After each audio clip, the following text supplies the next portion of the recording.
Hello friends, this is Krishna Saini. तो स्वागत है आप सभी का हमारे YouTube channel Krishna class Bijnor में एक और नई क्लास में जो कि आपकी होने वाली है यूपी वीडियो री एग्ज़ाम्स के लिए घटना चक्र के प्रीवियस ईयर में हिंदी के 50 क्वेश्चंस जो कि 2018 के वीडियो एग्ज़ाम्स में फर्स्ट इनिंग्स में पूछे गए थे। और इस सीरीज़ में हम वीडियो के जितने भी अभी तक एग्ज़ाम्स हुए हैं उनको सभी प्रीवियस ईयर पेपर को सोल्व करने वाले हैं। तो इसमें दिया गया है गद्यांश दिया गया है फर्स्ट क्वेश्चन में, इसको पढ़कर हमें सोल्व करना है। इसमें दिया गया है अपने प्रियजनों से रहित राज्य किस काम का, प्यारी मनुष्य जाति का सुख ही जगत के मंगल मूल का साधन है, बिना उसके सुख के अन्य सारे उपाय निष्फल हैं। धन की पूजा से ऐश्वर्य, तेज, बल और पराक्रम प्राप्त हो नहीं होने का, चैतन्य आत्मा की पूजा से ही ये पदार्थ प्राप्त होते हैं। चैतन्य पूजा से ही मनुष्य का कल्याण हो सकता है। समाज का पालन करने वाली दूध की धारा जब मनुष्य के प्रेम में हृदय निष्कपट मन और मित्रतापूर्ण नेत्रों से निकलकर बहती है, तब वही जगत में सुख और खेतों को हरा भरा और प्रफुल्लित करती है और वही उसमें फल भी लगाती है। तो इसमें फर्स्ट क्वेश्चन में इसका जवाब देना है। किससे रहित राज्य किस काम का, किससे रहित राज्य किस काम का। तो फर्स्ट क्वेश्चन में इसका आंसर देना है। इसमें दिया गया था प्रियजनों से, प्रियजनों से रहित राज्य किस काम का। इसका सही आंसर ऑप्शन नंबर सी हो जाएगा। नेक्स्ट दिया गया क्वेश्चन नंबर 2 में, जगत का अर्थ क्या है। जगत का अर्थ क्या है क्वेश्चन नंबर 2 में। तो जगत का अर्थ बताना है। जगत का अर्थ होता है संसार। जगत का अर्थ होता है संसार, इसका सही आंसर संसार हो जाएगा। नेक्स्ट जगह है क्वेश्चन नंबर 3 में, निष्फल का आशा क्या है। निष्फल का आशा है, तो इसमें बताना है निष्फल का आशा क्या है क्वेश्चन नंबर 3 में। तो इसका सही आंसर होगा ऑप्शन नंबर डी, व्यर्थ। निष्फल मतलब होता है व्यर्थ। नेक्स्ट दिया गया है क्वेश्चन नंबर 4 में। इसमें दिया गया है क्वेश्चन नंबर 4 में दिया गया है सुख के खेतों को हरा भरा और प्रफुल्लित करने का अर्थ क्या है। तो इसका अर्थ होता है सुख के खेतों को हरा भरा और प्रफुल्लित करने का अर्थ है जीवन को सुखमय बनाना। जीवन को सुखमय बनाना इसका सही आंसर हो जाएगा। नेक्स्ट क्वेश्चन नंबर 5 दिया गया है।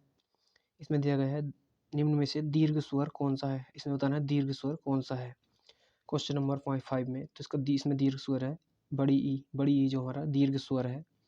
और दीर्घ स्वर और कौन कौन से दीर्घ स्वर है, आ, बड़ा आ और बड़ी ई और ऊ, ये वो हमारे दीर्घ स्वर हैं। नेक्स्ट बताना है क्वेश्चन नंबर 6 में, निम्न में से अंतस्थ व्यंजन कौन सा है। अंतस्थ व्यंजन बताना है कौन सा क्वेश्चन नंबर 6 में। तो अंतस्थ व्यंजन होते हैं हमारे ये, रे, ले, वे। ये, रे, ले और वे हमारे ये अंतस्थ व्यंजन होते हैं। तो इसमें कौन सा है, वे हमारा अंतस्थ व्यंजन है। नेक्स्ट बताना है क्वेश्चन नंबर 7 में। इसमें दिया गया है निम्न में महा अल्प प्राण व्यंजन कौन सा है। इसे बताना है अल्प प्राण व्यंजन कौन सा है। तो इसमें अल्प प्राण व्यंजन है हमारा गे। गे हमारा अल्प प्राण व्यंजन है जिनके द्वारा मुख से कम हवा निकलती है, वे हमारे अल्प प्राण व्यंजन खिलाते हैं। जैसे खे, खे, इसमें हमारी ज़्यादा हवा निकल रही है मुँह से, जबकि गे हमारा आराम से बोला जा रहा है। तो गे एक हमारा अल्प प्राण व्यंजन है। नेक्स्ट दिया गया है क्वेश्चन नंबर 8 में। इसमें दिया गया है निम्न में घोष वर्ण कौन सा है। निम्न में से घोष वर्ण कौन सा है। तो घोष वर्ण कौन सा है, इसमें घोष वर्ण है हमारा जय। जय हमारा घोष वर्ण है। प्रत्येक वर्ग का तीसरा, चौथा और पांचवा ये हमारे घोष वर्ण होते हैं, जबकि प्रत्येक वर्ग का पहला और दूसरा ये हमारे घोष वर्ण होते हैं। नेक्स्ट दिया गया क्वेश्चन नंबर 9 में। इसमें दिया गया है निम्न में से औष्ठ्य वर्ण कौन सा है।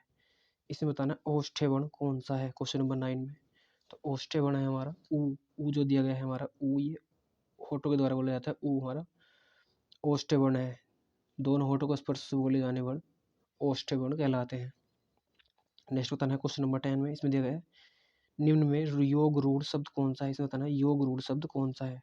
तो योग रूढ़ शब्द कौन सा हमारा, इसमें जो दिया गया है जलज। जलज शब्द हमारा योग रूढ़ शब्द है, क्योंकि इसमें से यहाँ से निकलेगा हमारा जल शब्द और जल, यहाँ से हमारा जल शब्द निकलेगा जिसका अर्थ होता है जल।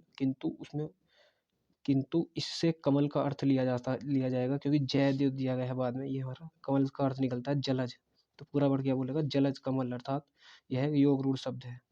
नेक्स्ट जगह है क्वेश्चन नंबर 11 में। इसमें बताना है महोत्सव का संधि विच्छेद क्या होगा। महोत्सव का संधि विच्छेद क्या होगा क्वेश्चन नंबर 11 में। तो इसका सही आंसर होगा महाधन उत्सव। महाधन एक शब्द निकलेगा यहाँ से हमारा महा, दूसरा निकला उत्सव, तो यह हो जाएगा महोत्सव हमारा सही संधि विच्छेद इसका हो जाएगा महोत्सव। नेक्स्ट दिया गया है क्वेश्चन नंबर 12 में। दिया गया है क्वेश्चन नंबर 12 दिया गया है हमारा बैलगाड़ी में समास है। इसमें दिया गया है बैलगाड़ी में कौन सा समास है। क्वेश्चन नंबर 12 में, तो बैलगाड़ी में कौन सा समास है? बैलगाड़ी में हमारा तत्पुरुष समास, बैलगाड़ी में हमारा तत्पुरुष समास है। इसमें क्या है? बैल से चलने वाली गाड़ी, बैल से चलने वाली गाड़ी बैलगाड़ी राइट हो जाएगा इसका। नेक्स्ट देखा है क्वेश्चन नंबर 13 में, आगमन में उपसर्ग है, आगमन में कौन सा उपसर्ग है? क्वेश्चन नंबर 13 में, तो आगमन में कौन सा उपसर्ग है? आगमन में उपसर्ग है आ उपसर्ग। इसमें हमारा आ उपसर्ग हो जाएगा कि एक वर्ड निकलेगा हमारे से आ, दूसरा निकला गमन, दूसरा निकला गमन, तो गमन एक पूरा शब्द है, तो आ हमारा यहाँ से उपसर्ग हो जाएगा। नेक्स्ट देखा है क्वेश्चन नंबर 14 में, इसमें देखा है रसोईया में प्रत्यय कौन सा है? रसोईया में कौन सा प्रत्यय है? एक शब्द निकलेगा हमारा यहाँ से रसोई, एक शब्द हमारा यहाँ से रसोई निकलेगा, और यहाँ से दूसरा वर्ड निकलेगा हमारा इया, दूसरा वर्ड हमारा इया निकलेगा, तो इसका सही आंसर हो जाएगा रसोई इया। तो इसका प्रत्यय हो जाएगा इया, हमारे इसमें प्रत्यय है रसोई इया। नेक्स्ट बताना है क्वेश्चन नंबर 15 में दिया गया है, निम्न में कौन सा शब्द तत्सम है? निम्न में कौन सा शब्द तत्सम है? तो इसमें तत्सम कौन सा शब्द है? इस क्वेश्चन नंबर 15 में तत्सम शब्द है हमारा क्षेत्र, क्योंकि ये आदत्र छह ये सभी हमारे तत्सम शब्द के अंतर्गत आते हैं।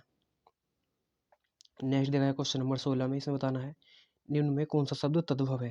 इसमें हमें तद्भव बताना है, तद्भव कौन सा शब्द है? क्वेश्चन नंबर 16 में इसका सही आंसर होगा ऑप्शन नंबर सी, क्योंकि भी भय हमारा जो दिया गया है भय, ये हमारा तद्भव शब्द के अंतर्गत आता है, भय हमारा जीव एक तद्भव शब्द है। नेक्स्ट दिया गया है क्वेश्चन नंबर 17 में, निम्न में कौन सा शब्द देशज है? इसे बताना है देशज शब्द कौन सा है? क्वेश्चन नंबर 17 में, तो देशज शब्द है हमारा कटोरा, जो दिया गया है कटोरा, कटोरा शब्द हमारा देशज शब्द है।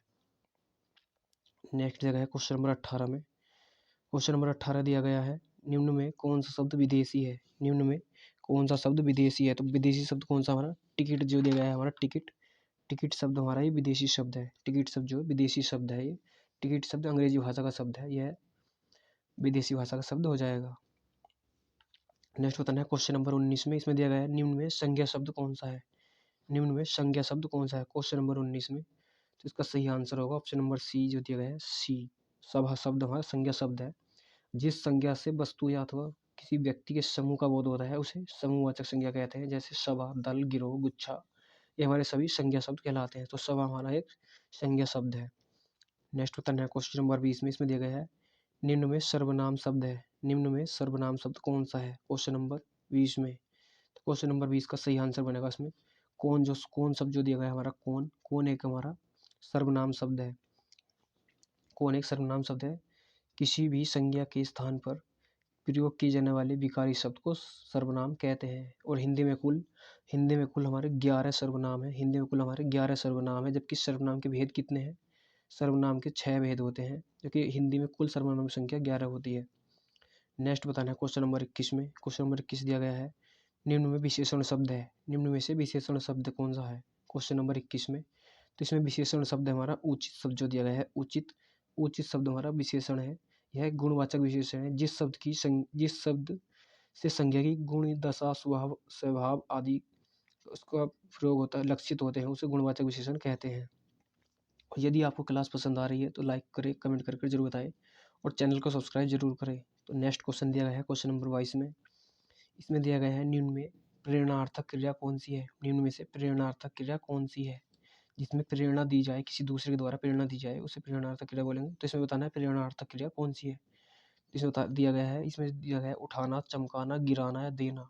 इसमें दिया है गिराना, गिराना शब्द जो दिया गया है हमारा प्रेरणार्थक क्रिया है। जिन क्रियाओं से इस बात का बोध होता हो कि कर्ता स्वयं कार्य न करे, किसी दूसरे को कार्य करने के लिए प्रेरित करता है, उसे प्रेरणार्थक क्रिया कहते हैं। नेक्स्ट जगह है क्वेश्चन नंबर 23 में, निम्न में से अव्यय कौन सा है? इसमें बताना है अव्यय कौन सा है।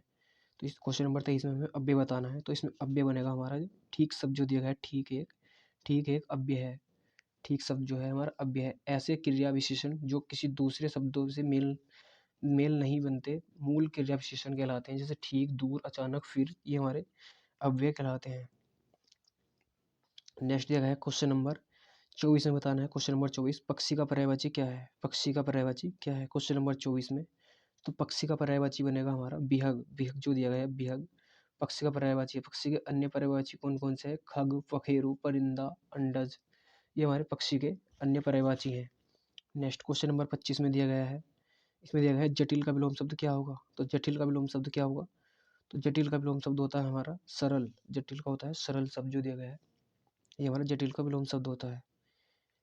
नेक्स्ट दिया गया है क्वेश्चन नंबर 26 में, जो देने योग्य हो, जो देने योग्य हो के लिए एक शब्द कौन सा है? जो देने योग्य है क्वेश्चन नंबर 26 में, तो इसका सही आंसर होगा दे। जो देने योग्य है उसके लिए बोलते हैं हम दे।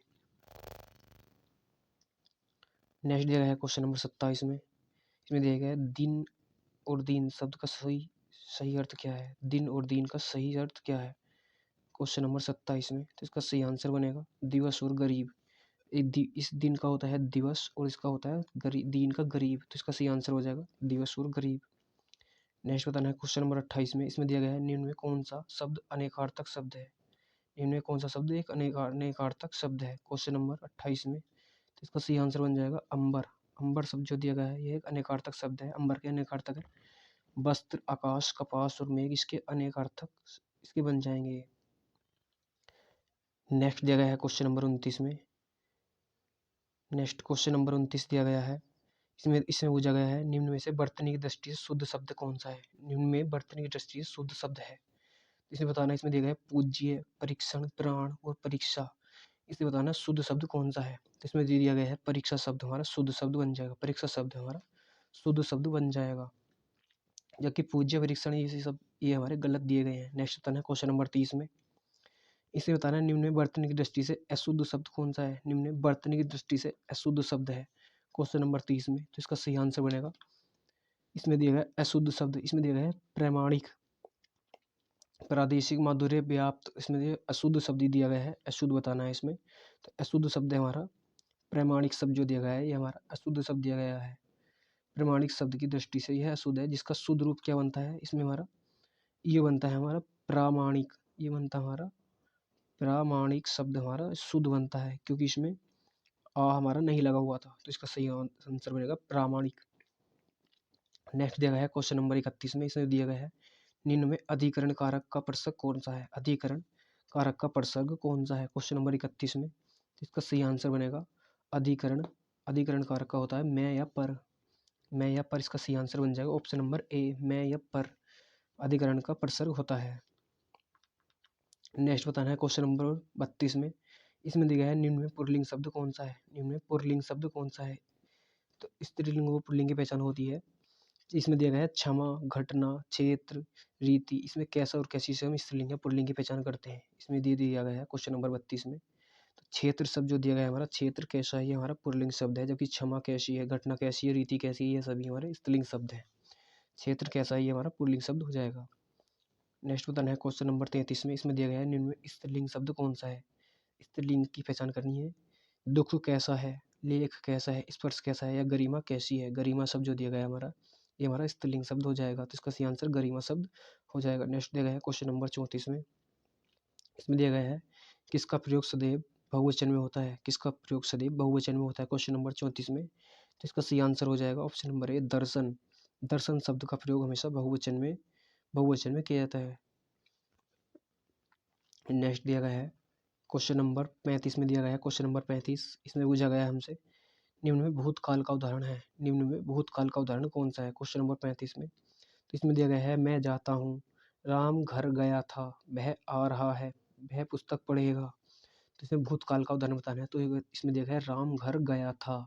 राम घर गया था जो दिया गया है ये हमारा भूतकाल का उदाहरण हो जाएगा, ऑप्शन नंबर 20 का सही आंसर हो जाएगा। नेक्स्ट दिया गया है क्वेश्चन नंबर 36 में, इसमें पूछा गया है निम्न में भाव वाच्य कौन सा है? इसमें पूछा है भाव वाच्य कौन सा है?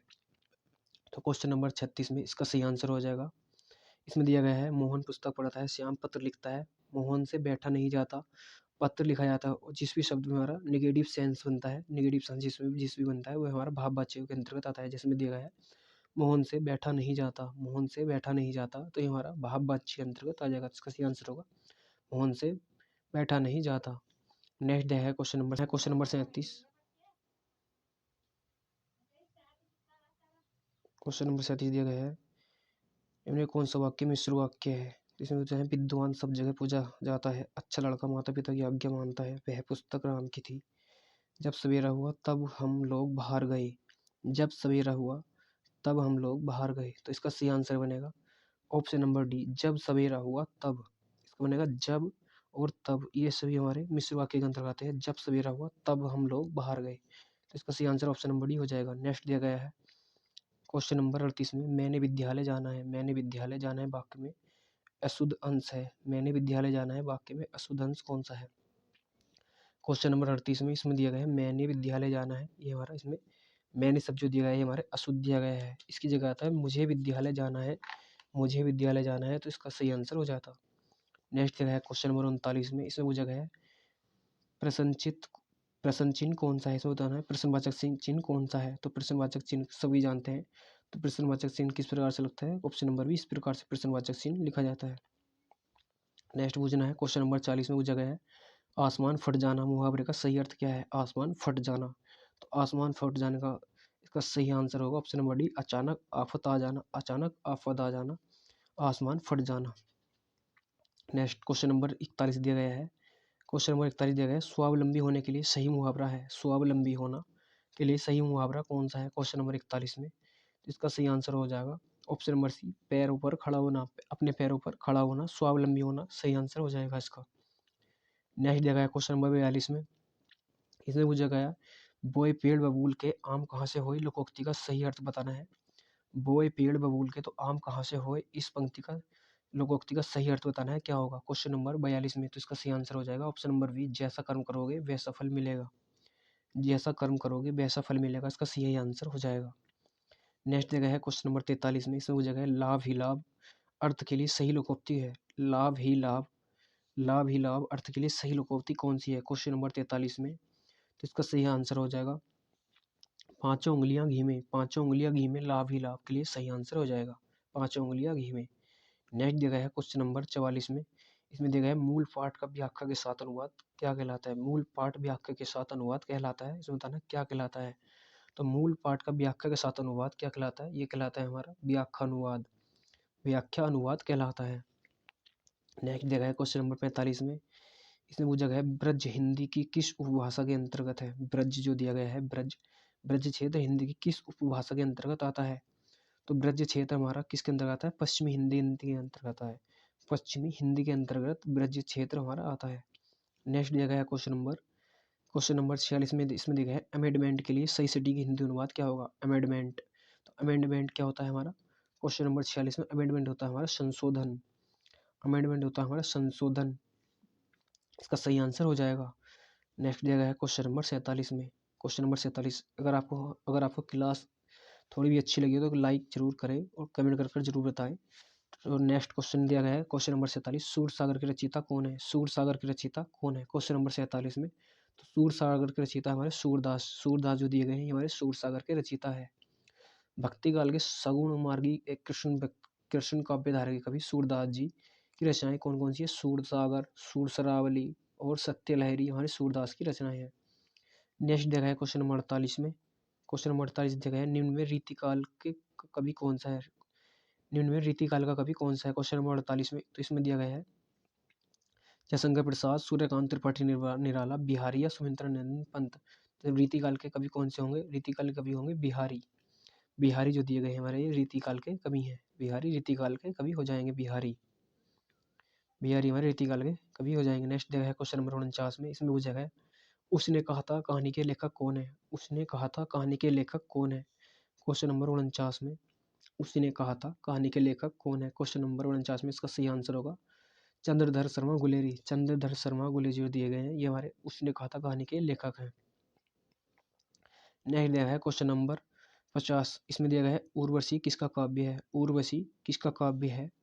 तो इसका आंसर आपको कमेंट बॉक्स में बताना है और चैनल को सब्सक्राइब जरूर करें, इसका आंसर आपको कमेंट बॉक्स में बताना है। तो आज की क्लास हमारे यहीं पर समाप्त होती है। अगर आपको पसंद आई हो तो लाइक करो और कमेंट करके जरूर बताएं और इस क्वेश्चन का आंसर आपको कमेंट बॉक्स में पिन करना है। Thank you.